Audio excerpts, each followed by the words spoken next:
ನಮಸ್ತೆ ಎಲ್ರಿಗೂ ಹವ್ಯಕ ಪಾಕಶಾಲೆಗೆ ಸ್ವಾಗತ. ಇವತ್ತು ಸುವರ್ಣಗಡ್ಡೆ ಮತ್ತು ಕೆಂಪು ಕಡಲೆಯನ್ನು ಬಳಸ್ಕೊಂಡು ಯಾವ ಥರ ಗಸಿಯನ್ನು ಮಾಡೋದು ಅಂತ ನೋಡೋಣ. ಊಟದ ಜೊತೆಗೆ ಸೂಪರ್ ಆದಂತಹ ಕಾಂಬಿನೇಷನ್ ಆಗಿದೆ ಇದು. ಅದೇ ರೀತಿ ಇಲ್ಲಿ ನಾನು ಸ್ವಲ್ಪ ಡಿಫ್ರೆಂಟಾಗಿ ಮಾಡಿದ್ದೀನಿ. ಬನ್ನಿ ಹಾಗಾದರೆ ಇವತ್ತಿನ ರೆಸಿಪಿಯನ್ನು ಸ್ಟಾರ್ಟ್ ಮಾಡೋಣ. ಮಾರ್ಕೆಟಲ್ಲಿ ಸುವರ್ಣಗಡ್ಡೆಯನ್ನು ಆಯ್ಕೆ ಮಾಡಿ ತರಬೇಕಾದ್ರೆ ಕೂಡ ನೋಡ್ಕೊಳ್ಬೇಕಾಗತ್ತೆ. ಜಾಸ್ತಿ ಬೆಳ್ಳಗೆ ಕಲರಲ್ಲಿ ಇರುವಂಥದ್ದನ್ನು ನಾವು ಆಯ್ಕೆ ಮಾಡ್ಕೊಳ್ಬಾರ್ದು.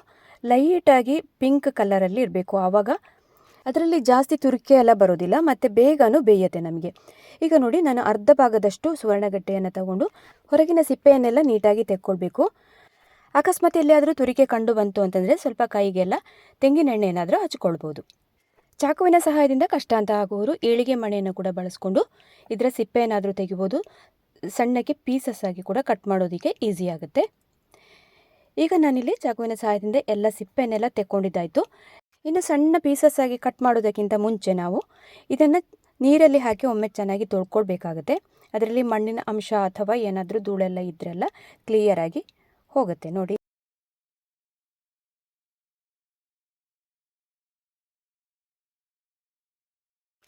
ಇನ್ನು ಚೆನ್ನಾಗಿ ತೊಳ್ಕೊಂಡಾದ ನಂತರ ಸಣ್ಣ ಪೀಸಸ್ ಆಗಿ ಕಟ್ ಮಾಡೋಣ. ಇಲ್ಲಿ ನಾನು ಸ್ಕ್ವೇರ್ ಪೀಸಸ್ ಆಗಿ ಕಟ್ ಮಾಡ್ತಾ ಇದ್ದೀನಿ. ಗಸಿಗೆ ಸಾಮಾನ್ಯವಾಗಿ ಅದೇ ಥರನೇ ಕಟ್ ಮಾಡ್ಕೊಳ್ಳೋದು. ಈ ಸುವರ್ಣಗಡ್ಡೆ ಗಸಿಯನ್ನು ಹಲವಾರು ರೀತಿಯಲ್ಲಿ ಮಾಡ್ಕೊಳ್ಬೋದು.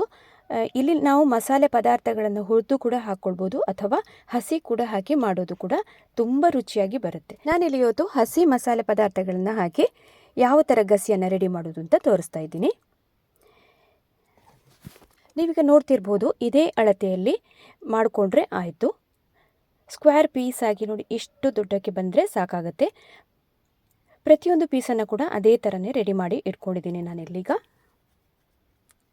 ಸುವರ್ಣಗಡ್ಡೆಯನ್ನೆಲ್ಲ ಹೆಚ್ಚಿ ಆದ ನಂತರ ಮುಂದಿನ ತಯಾರಿಯನ್ನೆಲ್ಲ ಮಾಡ್ಕೊಳ್ಳೋಣ.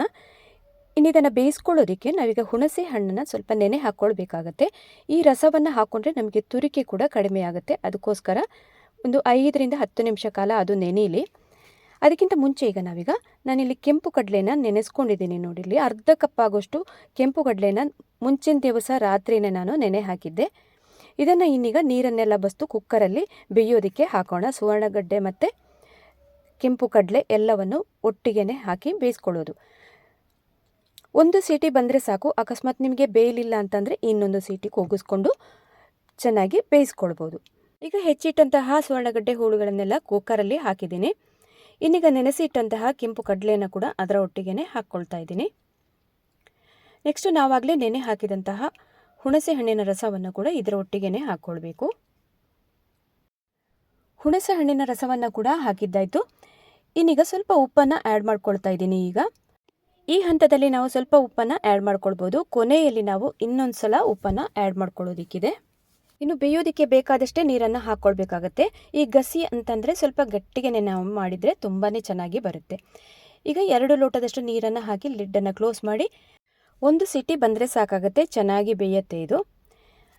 ಸುವರ್ಣಗಡ್ಡೆ ಪೀಸ್ ಮತ್ತು ಕಡಲೆ ಎಲ್ಲ ಬೇಯೋಷ್ಟು ಹೊತ್ತಲ್ಲಿ ನಾವಿಲ್ಲಿ ಈ ಸೈಡ್ ಒಂದು ಮಿಕ್ಸಿ ಜಾರನ್ನು ತಗೊಂಡು ಅದರಲ್ಲಿ ಮಸಾಲೆಯನ್ನೆಲ್ಲ ರುಬ್ಕೊಂಡು ತರೋಣ. ಈಗ ಒಂದು ಸಣ್ಣ ಮಿಕ್ಸಿ ಜಾರನ್ನು ತಗೊಂಡು ಅದಕ್ಕೆ 2 ಹಿಡಿ ಆಗೋಷ್ಟು ತೆಂಗಿನಕಾಯಿ ತುರಿನ ಹಾಕ್ಕೊಳ್ತಾ ಇದ್ದೀನಿ.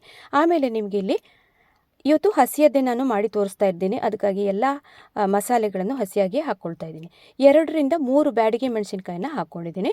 ಆಮೇಲೆ ಸ್ವಲ್ಪ ಅರಿಶಿಣವನ್ನು ಹಾಕ್ಕೊಳ್ಬೇಕು. ಸಣ್ಣ ಸ್ಪೂನಲ್ಲಿ ಅರ್ಧ ಸ್ಪೂನ್ ಆಗೋಷ್ಟು, ಮತ್ತು ಅರ್ಧ ಸ್ಪೂನ್ ಆಗೋಷ್ಟು ಜೀರಿಗೆಯನ್ನು ಹಾಕ್ಕೊಂಡಿದ್ದೀನಿ. ನಂತರ ನಾವು ಅದಕ್ಕೆ ಅರ್ಧ ಸ್ಪೂನ್ ಆಗೋಷ್ಟು ಕೊತ್ತಂಬರಿ ಬೀಜವನ್ನು ಕೂಡ ಆ್ಯಡ್ ಮಾಡಿದ ನಂತರ ನೀರು ಸ್ವಲ್ಪ ಹಾಕಿದರೆ ಸಾಕು ರುಬ್ಕೊಳ್ಳೋದಕ್ಕೆ. ಇನ್ನೀಗ ನೈಸಾಗಿ ರುಬ್ಕೊಂಡು ತಂದಿದ್ದೀನಿ ನೋಡಿ ಇಲ್ಲಿ. ಇದನ್ನು ಇನ್ನೀಗ ಸೈಡಲ್ಲಿ ಎತ್ತಿಡೋಣ. ಇನ್ನೀಗ ಈ ಸೈಡ್ ಕುಕ್ಕರಲ್ಲಿ ಇಟ್ಟಂತಹ ಸುವರ್ಣಗಡ್ಡೆ ಪೀಸ್ ಮತ್ತು ಕಡಲೆ ಕೂಡ ಚೆನ್ನಾಗಿ ಬೆಂದಿರುತ್ತೆ. ಇದನ್ನು ಕೂಡ ನೋಡ್ತಾ ಇರ್ಬೋದು ನೀವೀಗ. ಇನ್ನು ಚೆನ್ನಾಗಿ ಬೆಂದಂತಹ ಸುವರ್ಣಗಡ್ಡೆ ಹೋಳುಗಳನ್ನು ಇದನ್ನೀಗ ಒಂದು ಪಾತ್ರೆಗೆ ನಾವೀಗ ಶಿಫ್ಟ್ ಮಾಡ್ಕೊಳ್ಳೋಣ. ಇದರಲ್ಲಿ ನೀರಿನ ಅಂಶ ಇರುವುದೆಲ್ಲ ಹಾಗೇ ಇರಬೇಕು. ಆಮೇಲೆ ನಾವು ಬೇಯಿಸುವಾಗ ಕರೆಕ್ಟಾಗಿ ಆಗುತ್ತೆ ಅದು. ಬೇಯಿಸಿರುವಂತಹ ಸುವರ್ಣಗಡ್ಡೆ ಪೀಸಸ್ಸನ್ನೆಲ್ಲ ಒಂದು ಪಾತ್ರೆಗೆ ಹಾಕಿ ಆದ ನಂತರ ರುಬ್ಬಿಟ್ಟಂತಹ ಮಸಾಲೆ ಮಿಶ್ರಣವನ್ನು ಕೂಡ ಇದಕ್ಕೆ ಆ್ಯಡ್ ಮಾಡ್ಕೊಳ್ಬೇಕು. ಇನ್ನು ರುಬ್ಕೊಂಡಂತಹ ಮಿಕ್ಸಿ ಜಾರಿಗೆ ಸ್ವಲ್ಪ ನೀರನ್ನು ಹಾಕ್ಕೊಂಡು ಆಮೇಲೆ ಮೇಲಿಂದ ಹಾಕ್ಕೊಂಡ್ರೆ ಆಯಿತು. ಒಮ್ಮೆ ಕನ್ಸಿಸ್ಟೆನ್ಸಿ ನೋಡ್ಕೊಳ್ಳಿ.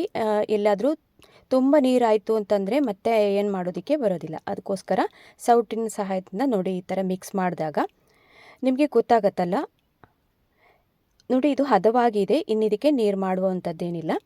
ಇನ್ನು ಡೈರೆಕ್ಟಾಗಿ ನಾವು ಸ್ಟವ್ ಮೇಲೆ ಇಟ್ಕೊಂಡು ಇದನ್ನು ಚೆನ್ನಾಗಿ ಕುದಿಸ್ಕೊಳ್ಬೇಕಾಗತ್ತೆ ಒಂದ್ಸಲಿ. ಈ ಹಂತದಲ್ಲಿ ನಾವಿನ್ನೀಗ ಉಪ್ಪನ್ನು ಆ್ಯಡ್ ಮಾಡ್ಕೊಳ್ಬೇಕು ರುಚಿಗೆ ತಕ್ಕಷ್ಟು. ಆಗಲೇ ಹಾಕಿರ್ತೀವಿ, ನೋಡಿಕೊಂಡು ಹಾಕಿದ್ರಾಯಿತು. ಇನ್ನೀಗ ರುಚಿಗೆ ತಕ್ಕಷ್ಟು ಬೆಲ್ಲವನ್ನು ಕೂಡ ಹಾಕ್ತಾ ಇದ್ದೀನಿ. ನಿಮಗೆ ಬೇಕು ಅಂತಂದರೆ ಹಾಕ್ಬೋದು, ಬೇಡ ಅಂತಂದರೆ ಸ್ಕಿಪ್ ಕೂಡ ಮಾಡ್ಕೊಳ್ಬೋದು. ಇನ್ನು ಮೀಡಿಯಮ್ ಉರಿನಲ್ಲೇ ಇಟ್ಕೊಂಡು ಒಂದು 5 ನಿಮಿಷದ ಕಾಲ ಸರಿಯಾಗಿ ಕುದಿಸ್ಕೊಳ್ಬೇಕಾಗತ್ತೆ. ಆವಾಗ ಥಿಕ್ನೆಸ್ ಕೂಡ ಬರುತ್ತೆ. ಈಗ ಸರಿಯಾಗಿ ಕುದ್ದಾದ ನಂತರ 5 ನಿಮಿಷದ ನಂತರ ತೋರಿಸ್ತಾ ಇದ್ದೀನಿ. ಸರಿಯಾದ ಕನ್ಸಿಸ್ಟೆನ್ಸಿಗೆ ಬಂದಿದೆ ಇದೀಗ. ಇನ್ನು ಕೊನೆಯದಾಗಿ ನಾವಿದಕ್ಕೆ ಸಾಸಿವೆ ಕರಿಬೇವು ಸೊಪ್ಪಿನ ಒಗ್ಗರಣೆಯನ್ನು ಕೊಟ್ಟರೆ ಸೂಪರ್ ಆದಂತಹ ಗಸಿ ಕೂಡ ರೆಡಿ ಆಗುತ್ತೆ. ಊಟದ ಜೊತೆಗೆ ಸಖತ್ತಾದಂತಹ ಕಾಂಬಿನೇಷನ್ ಇದು. ಈ ಥರ ಗಸಿಯನ್ನು ಹಲವಾರು ವಿಧದಲ್ಲಿ ಮಾಡೋದಕ್ಕೆ ಬರುತ್ತೆ. ಒಬ್ಬೊಬ್ಬರು ಒಂದೊಂದು ವಿಧಾನದಲ್ಲಿ ಮಾಡ್ತಾರೆ. ಹುರಿದು ಹಾಕುವಂಥದ್ದು ಕೂಡ ಟೇಸ್ಟ್ ಬೇರೆ ಆಗಿರುತ್ತೆ. ಇದು ಹಸಿ ನಾವು ಮಸಾಲೆಗಳನ್ನು ಹಾಕಿ ಮಾಡಿದರೆ ಸೂಪರ್ ಆದಂತಹ ಟೇಸ್ಟ್. ನೀವು ಒಂದು ಸಲ ಮನೆಯಲ್ಲಿ ಟ್ರೈ ಮಾಡಿ ನೋಡಿ ಮತ್ತೆ ತಿಳಿಸಿ ಹೇಗೆ ಬಂತು ಅಂತ. ಫೈನಲ್ ಆಗಿ ಸೂಪರ್ ಆದಂತಹ ಒಗ್ಗರಣೆ ಕೂಡ ಮಾಡಿಕೊಂಡಿದ್ದಾಯಿತು. ನೋಡ್ಕೊಂಡು ಬಂದ್ರಿ ಅಲ್ವಾ ಸುವರ್ಣಗಡ್ಡೆ ಗಸಿಯನ್ನು ಹಸಿ ಮಸಾಲೆಯನ್ನು ಹಾಕಿ ಯಾವ ಥರ ರೆಡಿ ಮಾಡ್ಕೊಳ್ಳೋದು ಅಂತ. ಇವತ್ತಿನ ರೆಸಿಪಿ ನಿಮಗೆ ಇಷ್ಟ ಆದಲ್ಲಿ ಚಾನಲನ್ನು ಸಬ್ಸ್ಕ್ರೈಬ್ ಮಾಡಿಕೊಂಡು ಅದೇ ರೀತಿ ಸಪೋರ್ಟ್ ಮಾಡ್ತಾನೆ ಇರಿ. ಇನ್ನೊಂದು ಹೊಸ ರುಚಿಯೊಂದಿಗೆ ಮತ್ತೆ ನಾನು ನಿಮ್ಮನ್ನು ಭೇಟಿ ಆಗ್ತೀನಿ ಅಂತ ಹೇಳ್ತಾ ಅಲ್ಲಿ ತನಕ ನಮಸ್ಕಾರ.